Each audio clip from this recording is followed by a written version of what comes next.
Buenos días, buenas tardes o buenas noches según cuando estéis viendo este vídeo en distintas ubicaciones. Aquí es por la mañana y hace bastante calor. Bueno, en este vídeo os vamos a explicar cuál es la situación de la India, el superneutral, por muchas razones. Lo hemos explicado en otros vídeos y lo volveremos a ver dentro de la geopolítica mundial y dentro sobre todo de la geopolítica del Índico. Como sabéis, desde hace unos 30, 40 años el eje del mundo económico, demográfico, etcétera, etcétera, se ha desplazado desde Europa y el Atlántico a el Pacífico de Asia y el Índico, que hasta hace poco nos olvidábamos del Índico, pero claro, en el Índico está India, 1.400 millones de habitantes, está Bangladesh, 120 millones de habitantes, 110 millones de habitantes, Pakistán, 120 millones de habitantes, etcétera, etcétera. O sea que es una zona muy poblada y muy importante para la economía mundial. Bueno, este desplazamiento del eje ha llevado a que los asuntos referentes al Pacífico primero y al Índico después sean cada vez más importantes. Hasta hace poco nos fijábamos sobre todo en el Pacífico, pero ahora tenemos que fijarnos, y es lo que vamos a hacer también en el Índico a todos los niveles. ¿Por qué es importante? Bueno, pues evidentemente las cosas están aquí, son bastante sencillas de ver. Perdón un momento. Ahora tengo yo mi mapa específico.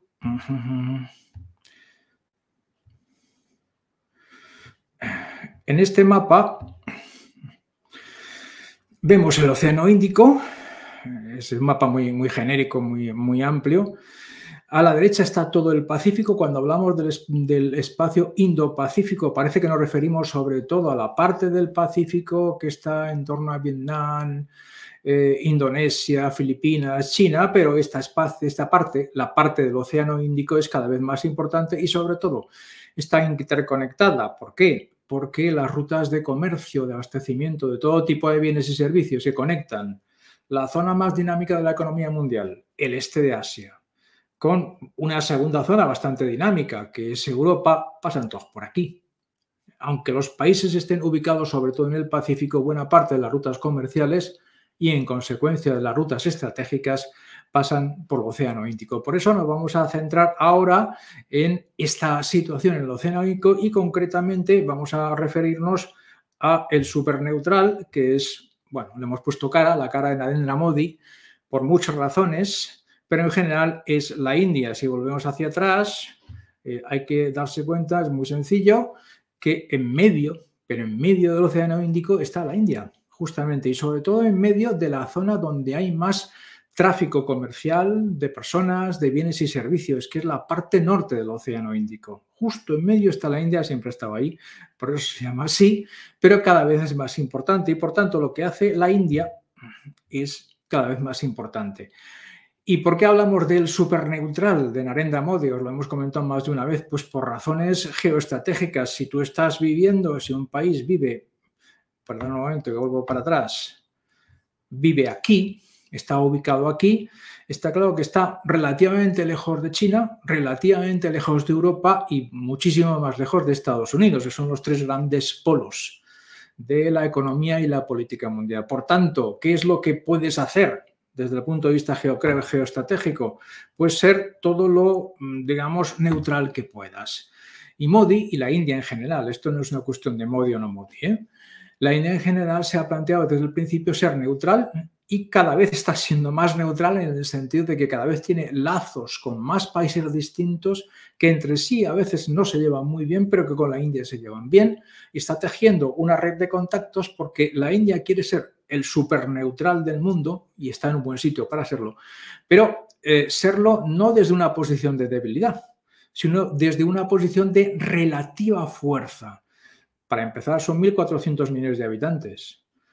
Para seguir, y como consecuencia de la anterior, es la mayor democracia del mundo. Y en tercer lugar, la cultura india en sus distintas variables, porque aquello es complicadísimo, tiene una historia larguísima, más larga que la europea y tan larga como la china. O sea que tiene razones para pesar sustancialmente en la geoestratégica y en la geopolítica de los próximos años y los próximos decenios.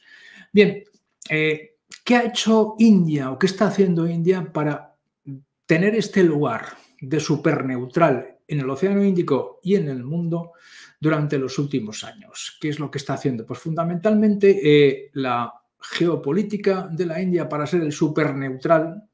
No repetiré mucho el término, pero bueno, en toda la zona comienza con una directiva, una directriz, la política para el este de Asia de la India, que fue enunciada en 2014 por Narendra Modi, y lo que planteaba era que la India tenía que reforzar sus capacidades económicas, estratégicas y militares en el Índico para asegurarse una situación estable y al mismo tiempo tenía que tener un ojo puesto en lo que pasaba en el Pacífico Occidental, entre Indochina y China, porque eso le afectaba sustancialmente. ¿Eso qué significaba? Pues significaba, por un lado, gasto militar de algún tipo y, por otro lado, alianzas estratégicas con unos y con otros para afianzar esa posición, para que la India no fuese un pequeño actor, aunque grande en población en la zona, sino que fuese un actor relevante. Y esto es lo que vamos a pasar a detallaros de forma bastante sencilla. Desde el punto de vista militar, ¿qué es lo que está haciendo la India desde ese momento? Pues está haciendo, fundamentalmente, está incrementando el presupuesto en defensa, pero con bastantes matices.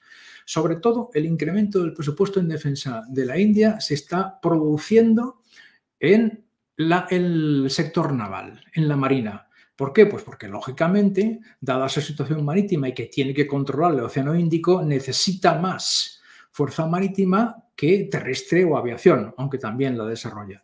De manera que se han focalizado en eso.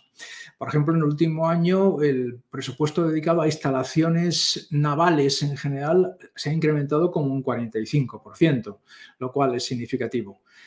Hay más cosas. Sabéis que la India fabrica y produce los famosos misiles supersónicos BrahMos con tecnología rusa. En parte copiaron y en parte mejoraron la tecnología rusa. Bueno, pues parte de los BrahMos han sido diseñados para poder ser lanzados, y lo han hecho con éxito, desde barcos. Ya no solo misiles asentados en tierra que disparan contra los objetivos que sean, sino también misiles que pueden ser disparados desde los barcos donde estén ubicados. Bien, es otro aspecto más. Por otro lado, la India ha comprado un conjunto bastante grande de drones de vigilancia marítima a Estados Unidos, que es una cosa que no tenía. La industria de drones en la India está, digamos, poco desarrollada, aunque pueden ampliarla mucho, evidentemente, pero ha comprado este conjunto de drones para la vigilancia marítima. Además, desde el año pasado han empezado a desarrollar un sistema de control e inteligencia militar uniendo entre sí todos los puntos y todas las bases navales que tiene la India, en la India como tal y en el exterior, que luego las veremos. Eso les permitirá, cuando esté completado, que todavía queda, tener un control bastante grande del espacio naval y del espacio aéreo que rodea la India y en general prácticamente de todo el Océano Índico. ¿Qué más está haciendo la India? Pues la India está haciendo una cosa que ha pasado muy desapercibida. Está reduciendo el tiempo de reclutamiento de los soldados en la India, que era 8 o 10 años, lo ha reducido bastante, y además con la intención de que al reducir ese tiempo en el cual los soldados sirven en el ejército indio, primero, reduce los salarios que tiene que pagar, y segundo, en un esquema rarísimo, porque en la India hay muchas cosas muy, muy especiales. Al estar una serie de años en el ejército, los soldados tenían derecho a una pequeña pensión en el futuro, que es una cosa que a los indios les encantaba y había muchísimos aspirantes a reclutas. Bueno, al reducir el número de años que pueden estar contratados por el ejército indio, ha reducido también lo que tiene que pagar de pensiones. Esto, que parece una cuestión trivial, es muy importante, porque lo que está haciendo la India es reducir la parte del presupuesto de defensa que se dedica a sueldos y salarios en general, para destinarla ¿a qué? A equipamiento. Barcos, bases navales, misiles, etcétera, etcétera. Es decir, está redirigiendo los recursos. La India no es un país rico, tiene un PIB grande porque tiene mucha población, pero no es un país rico.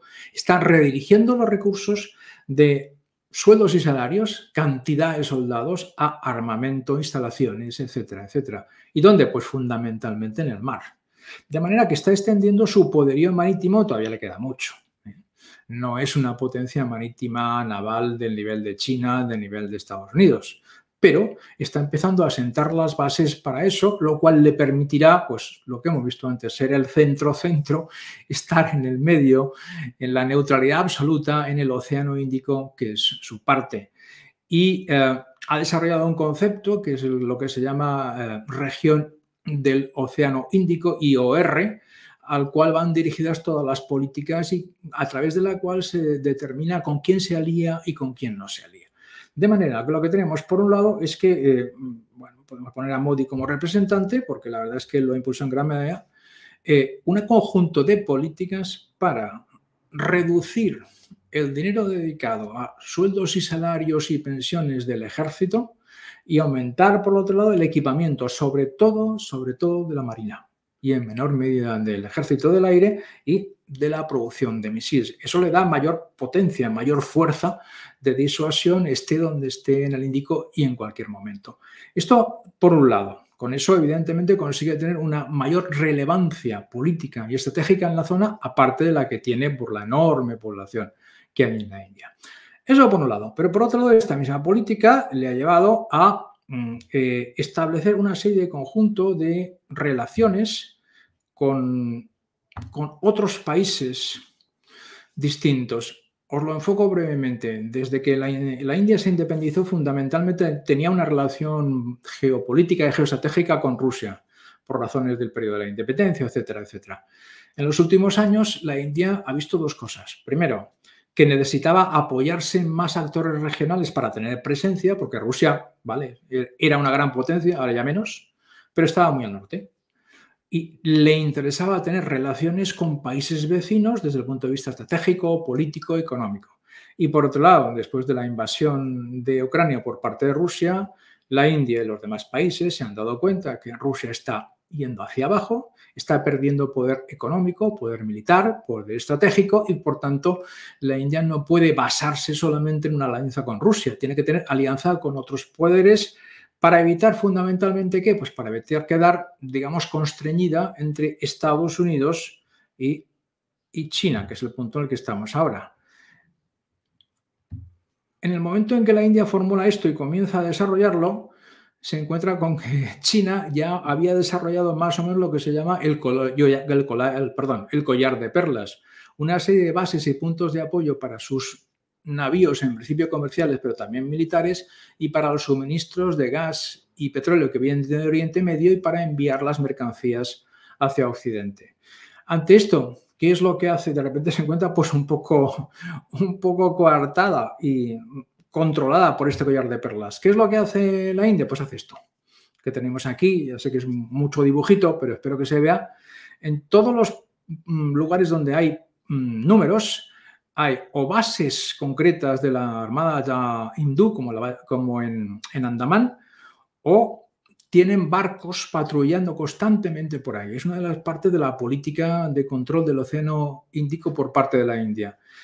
Ha dividido todo el océano, a la parte norte, evidentemente, al que les interesa, en 7 sectores distintos, y en cada una de ellas hay un barco siempre controlando, vigilando, dando vueltas. Aparte de las bases que tiene, sobre todo las de las Islas Andamán, que están bastante cerca de los estrechos de Malaca. O sea que para la India esto es un poco la respuesta ante el collar de perlas de los hindúes. Fijaos que tiene también apoyos en Omán, en los estrechos de Hormuz y hasta cierto punto en el Golfo de Adén. Por tanto, la India está estableciendo, en la medida en que puede, militarmente, bases y apoyos para su flota en todas partes. Para hacerlo, es para lo que ha hecho lo que os he contado antes, reducir la cantidad del presupuesto de defensa que se dedica a sueldos y salarios y la que dedicas a ¿qué? Pues a equipar una base naval o a construir naves, buques más grandes, con más capacidades, con mejores tecnologías. Esto es lo que está haciendo. ¿Lleva un cierto retraso? Sí, evidentemente, pero lo está haciendo e intenta acercarse. La ventaja de la India es que en el Índico está en medio. Eso significa que con menos medios puede controlar esa zona también o mejor que otros países que tienen muchos más medios, mucho más desarrollo, pero están mucho más lejos. Muchísimo más lejos. Si vamos a este mapa de aquí, solamente para que lo veáis, ahí veis hacia el sur la base de Estados Unidos, la base en la isla de Diego García. Sí, es una buena base, muy instalada, muy desarrollada, pero está bastante lejos, bastante al sur. En cambio, las bases indias están justo en medio, donde pasa todo el tráfico, de donde se puede controlar todo. Bueno, es decir, con menos medios, con menos dinero, pueden conseguir unos objetivos más o menos parecidos. Y aparte de esto, ¿qué es lo que ha hecho la India? Pues empezar a establecer relaciones estratégicas y políticas con muchos países. No voy a entrar en todos los detalles, aquí tenemos el mapa. Por un lado, ¿con quién tiene más relaciones la India, además desarrolladas en los últimos 5 o 6 años? Primero con Vietnam. Con Vietnam tienen una relación que incluso que los barcos de la India son los únicos que pueden atracar, aprovisionarse y repararse en los puertos vietnamitas. La razón es evidente, es evidente. Vietnam tiene un conflicto con China por las islas y por todo el mar del sur de China, la soberanía, y la India tiene un conflicto con China en la zona de los Himalayas, y además la India quiere que el Pacífico esté libre de todo tipo de control. El lema es por un Indo-Pacífico libre para la navegación de todas las potencias. Bueno, aquí se encuadra la relación con Vietnam. ¿Con quién más? Con Indonesia, que si os dais cuenta, el extremo occidental de Indonesia está bastante cerca de la India y de Andamán, y por tanto ha establecido también un acuerdo de bajo nivel, eso es verdad, ¿eh? Y han hecho maniobras navales conjuntas. ¿Con quién más? Con Malasia, de menor medida, ¿eh? Pero con Malasia también tiene una relación.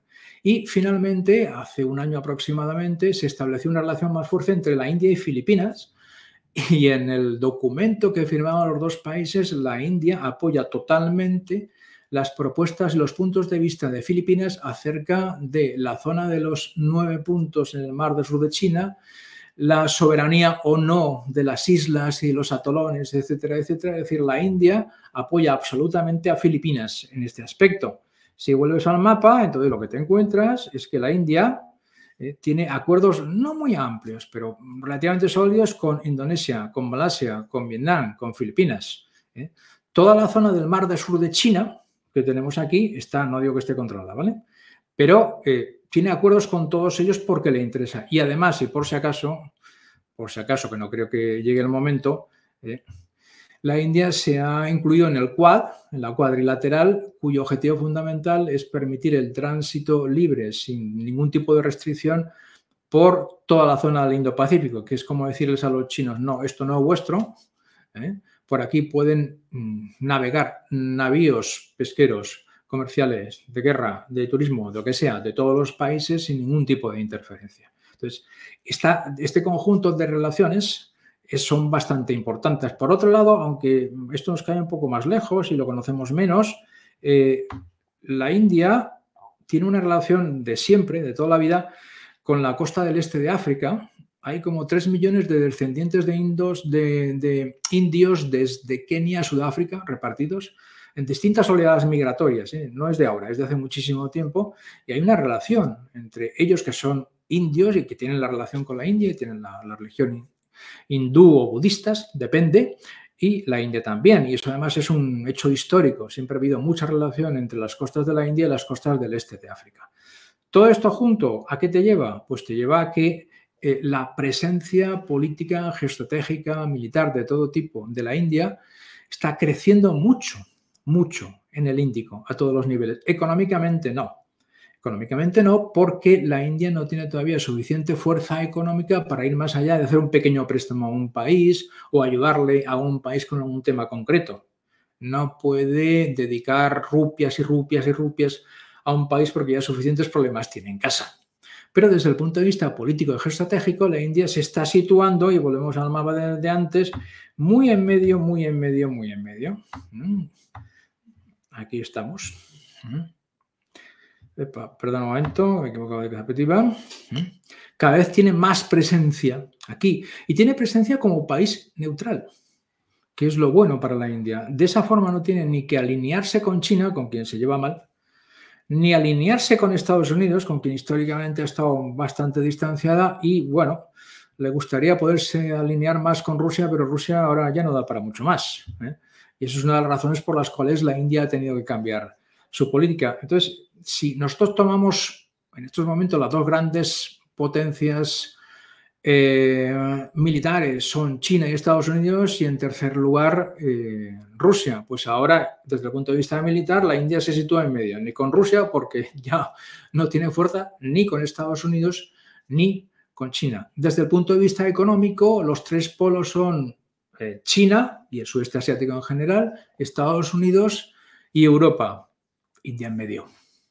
Y culturalmente, lógicamente también porque la India tiene una cultura propia antiquísima, milenaria, con un montón de desarrollos que aquí conocemos mal. Como consecuencia, esto explica por qué la India, pues prácticamente su mejor elección geoestratégica es convertirse en un superneutral. Somos neutrales con respecto a casi cualquier conflicto, a casi cualquier enfrentamiento entre otras partes del mundo.